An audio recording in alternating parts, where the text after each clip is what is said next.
Assalamualaikum warahmatullahi wabarakatuh. Waalaikumsalam warahmatullahi wabarakatuh.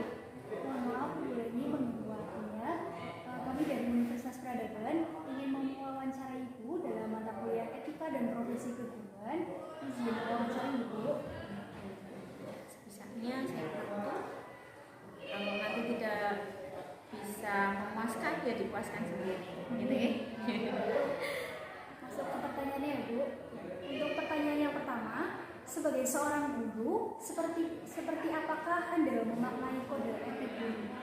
Saya memaknainya ya bagaimana saya bisa memberikan nilai terbaik ya, karena profesi guru itu adalah punya nilai yang tinggi, bermartabat. Bagaimana memproses anak-anak itu menjadi lebih baik, kita itu menjadi suri toladan ya, kita lebih dulu gitu ya, kita di pribadi kita dulu memberikan contoh terbaik, bukan seorang guru itu apa ya namanya, ingat sosu itu loh tuh, menjadi guru yang bisa digugu, ditiru oleh siswanya, baik itu secara kita itu bernegara, taat, takluk terhadap Pancasila, terhadap etika-etika yang ada, bagaimana kita bersosial ya, menjadikan siswa itu menjadi siswa yang baik dengan akhlak yang baik dengan berdasarkan Pancasila seperti itu.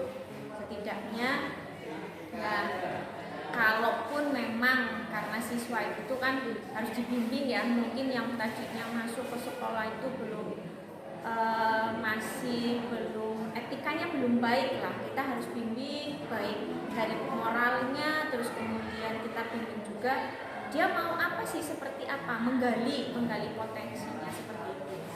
Tidak hanya kita dengan siswa saja, tapi dengan teman-teman sejawat kita juga mengadakan apa namanya ya, saling sharing ya, yang namanya itu kan tidak saya berhasil sendirian tidak bisa, tapi harus dari siswanya tersebut juga harus mau ya, harus mau itu seperti itu. Kalau menurut saya tentang kode etik itu seperti itu.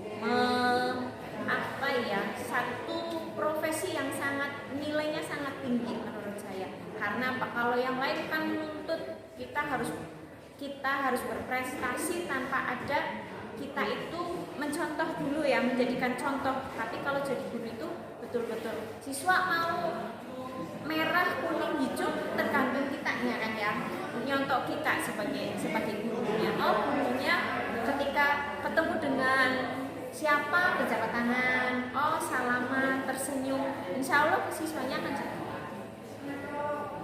Kemudian dalam kode etik guru mengatur sikap dan perilaku seorang guru dalam menjalankan tugas profesinya. Menurut Anda, sikap dan perilaku yang bagaimana yang diatur dalam Kode etik guru ya, yang diatur itu ya itu tadi, yang ramah ya terhadap siswanya, memberikan bimbingan terbaik dalam hal bahasa, perilaku, kita itu semuanya. Guru itu tidak hanya di sekolah saja, di luar pun masih masyarakat akan memberi penilaian ya. Beda dengan profesi lain. Kalau profesi lain mungkin hanya di lingkungan sepuh dia bekerja saja, tetapi seorang guru hampir 24 jam memberikan itu ya, memberikan contoh terhadap siswanya ataupun terhadap lingkungan. Memasuki pertanyaan ketiga, menurut Anda, apakah sekarang ini para guru Indonesia sudah menunaikan tugas profesionalnya sesuai dengan kode etik? Berikan alasannya. Kalau menurut saya, insya Allah semua guru seperti itu. Tidak ada guru yang memberikan contoh terhadap muridnya, memberikan contoh baik sikap, perilaku, ucapan itu tidak beretika ya, pasti memberikan contoh yang terbaik. Semua guru di Indonesia tidak ada yang tidak memberikan perilaku yang jelek terhadap siswa. Adapun siswa itu nanti menyimpang, terus kemudian ada siswa yang tidak sesuai dengan kode yang ada atau etika yang di apa namanya ya, itu kan di luar batas karena hanya sebatas kita memberi motivasi ya, memberi motivasi saja. Seorang guru itu seperti itu Mbak, hasilnya seperti apa tergantung siswanya juga, tergantung juga bagaimana caranya. Insya Allah guru di Indonesia tidak ada yang keluar jalur dari kode etik. Kemudian pertanyaan yang keempat, guru harus berusaha menghindari kekerasan fisik di luar batas kaidah pendidikan. Bagaimanakah Anda memaknai pernyataan tersebut? Kekerasan fisik ya, kekerasan fisik itu mungkin ya nyubit ya, atau sekedar pakai ballpoint seperti apa. Saya rasa kekerasan fisik sudah tidak kalau sekarang ya, karena siswa kita itu sesuai dengan yang sekarang, pendidikan yang sekarang adalah guru atau sekolah ramah anak ya, dengan tersenyum, dengan menyapa. Kalau kekerasan fisik insya Allah tidak ada lah ya, tidak ada. Paling ya pakai ucapan, pakai kata-kata memperingatkan siswa itu lebih keras. Tapi kalau zaman dulu itu kan saya nggak pernah, misalkan saya hafalan di matematika, misalkan perkalian itu tidak bisa, masih lah berlaku kita itu pakai penggaris gitu ya, masih anak-anak masih bisa. Kalau sekarang mungkin dengan adanya beredar HAM, tapi kan kita lihat hasilnya kadang ya, dengan tidak adanya kekerasan fisik tersebut banyak anak yang kadang melunjak, tapi ya hanya sedikit lah, dari 100 anak ya paling hanya 1. Itu pun karena mungkin kita tidak melihat backgroundnya ya, di rumahnya itu berangkat dari seperti apa. Oh, kalau kita lebih menggali kenapa sih dia bisa berperilaku kasar misalkan, tidak harus dengan kita bermain fisik, misalkan Mbak dicubit ya, apalagi guru laki-laki. Ke guru laki-laki mohon terhadap siswa perempuan tidak melakukan megang baik pipi, tangan ataupun bagian tubuh anak siswa kita yang perempuan. Karena apa? Yang namanya kulit bergesekan itu kan banyak hal yang tanda kutip ya. Jadi saya mohon, mumpung ini ada kesempatan, saya memberikan himbauan kepada bapak-bapak guru, mohon ketika ada siswa yang tidak mengerjakan tugas atau lalai, tidak tepat waktu, tidak melakukan memegang ya, dalam hal ini memegang terhadap siswa perempuan. Begitu saja. Selanjutnya untuk pertanyaan kelima, apakah guru memiliki peran penting dalam kesuksesan tingkat belajar muridnya? Pastilah ya, pasti. Karena apa? Siswa itu mesti nurut dengan gurunya ya. Contohnya ya dengan lah ya, dulu jadi siswa seperti apa, ayo belajar dengan cara jadwal belajar seperti ini, time yang bagus ya, timing yang bagus itu nanti menjadikan menjadikan dengan sukses seperti itu. Tidak mungkin kalau gurunya diam saja, kamu siswa itu tidak nyatet, tidak dikasih reward, terus kemudian siswa itu yang ngantuk dibiarkan. Saya yakin tidak akan ada siswa yang bisa berhasil kan ya.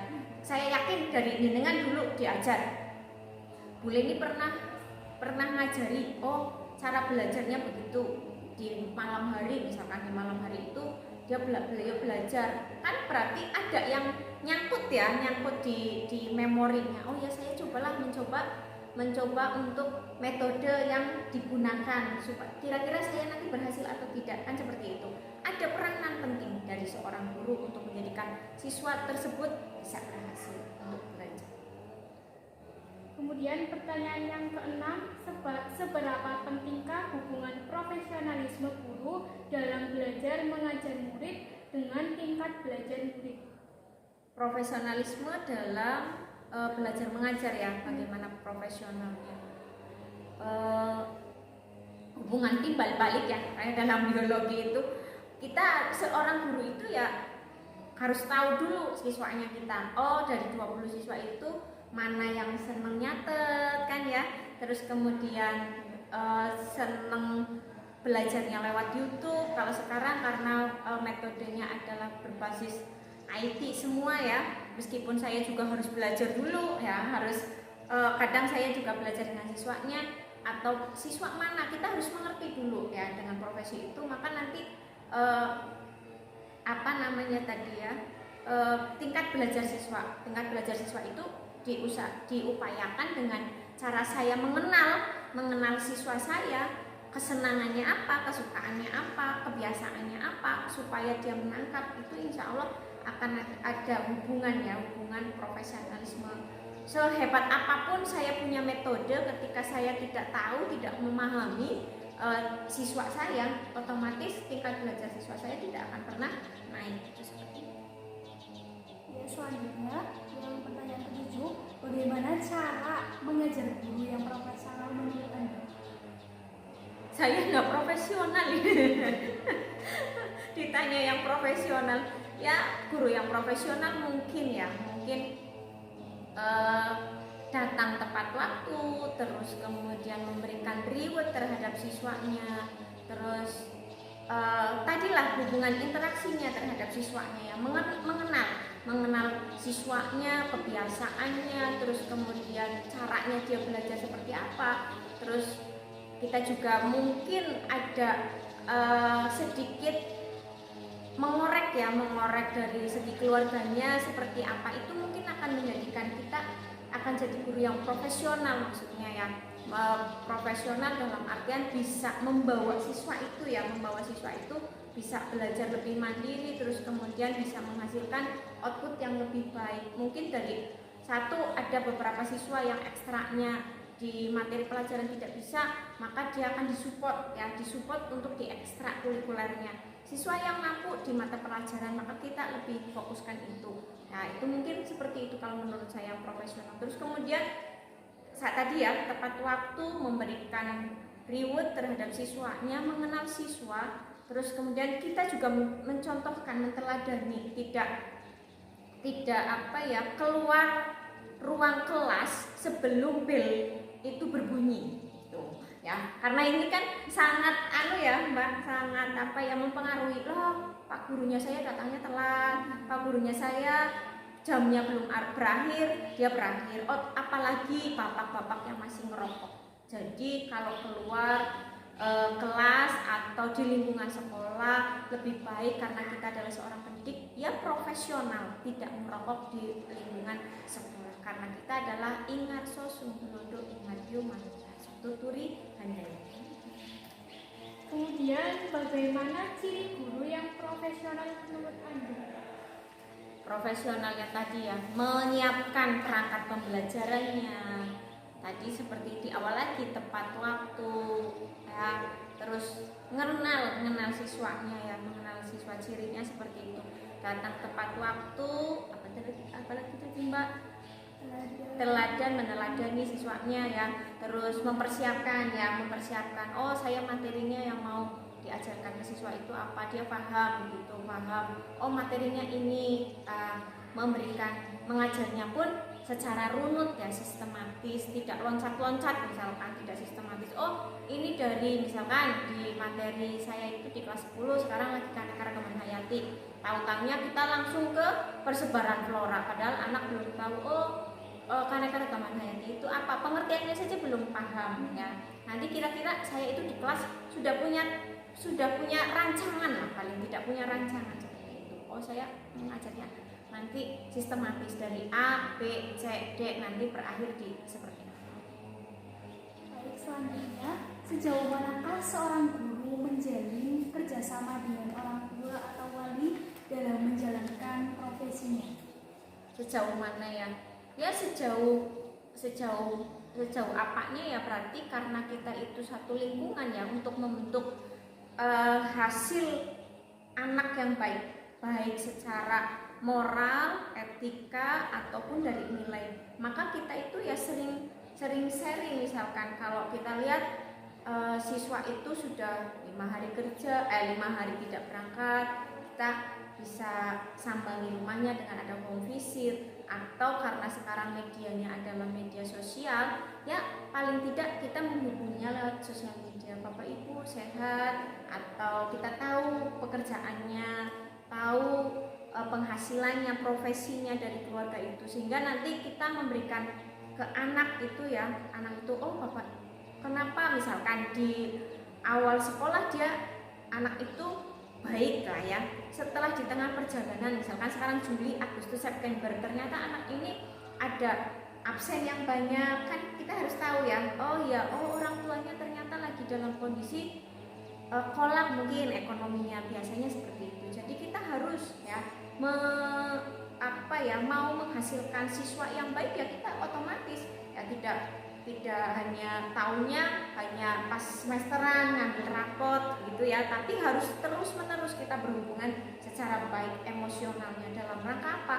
Saya di sekolah memberikan wejangan yang baik, memberikan contoh yang terbaik, ternyata bapak ibunya di rumah punya masalah yang banyak. Nah, anak ini kan kadang bingung, saya di sekolah harus dituntut materi pelajaran, di rumah ternyata tidak efektif, tidak efisien karena melihat kedua orang tuanya yang sering ribut lah, cekcok lah dalam kondisi yang tidak nyaman, sehingga itu akan berpengaruh terhadap proses belajar mengajar siswa.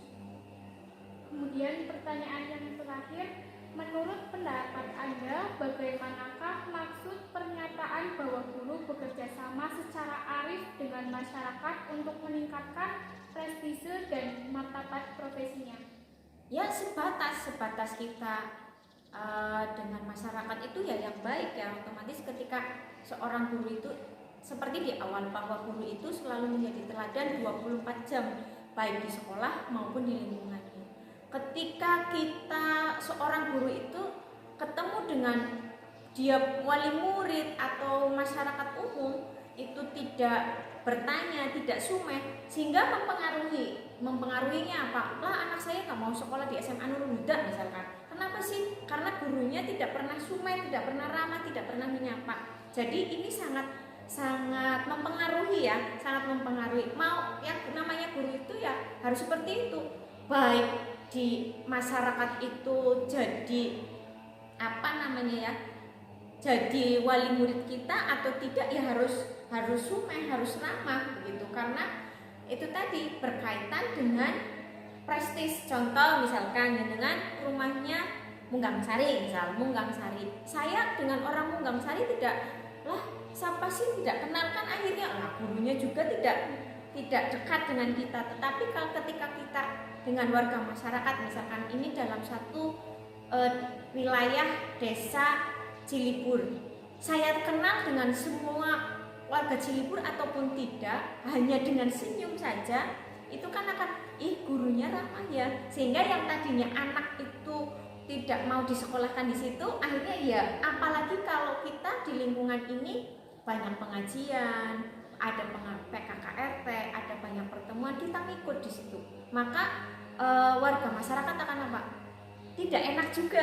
Oh ya, saya tiap hari bareng ya, yasinan bareng, tahlilan bareng, maka betul tadi ya akan mempengaruhi tingkat prestis. Arifnya juga arif ya, namanya tangga teparo ya, yang mesti harus seperti itu, akan meningkatkan, karena guru swasta itu gajinya dari siswa. Maka yang namanya wali murid, yang namanya guru itu harus ramah dengan lingkungan. Kalau bisa membangun kerjasamanya itu tidak hanya dengan satu desa, satu kelurahan saja, tetapi ada beberapa desa. Barangkali desa-desa tersebut adalah jarak tempuh untuk ke sekolah kita itu dekat. Terima kasih Bu Leni atas wawancaranya hari ini. Mohon maaf telah mengganggu waktunya. Waktunya ngajar juga ya Bu. Ya. Mohon maaf. Seneng lomba kayak gini. Jadi kan siswanya bisa kasih tugas. Cukup sekian ya Bu.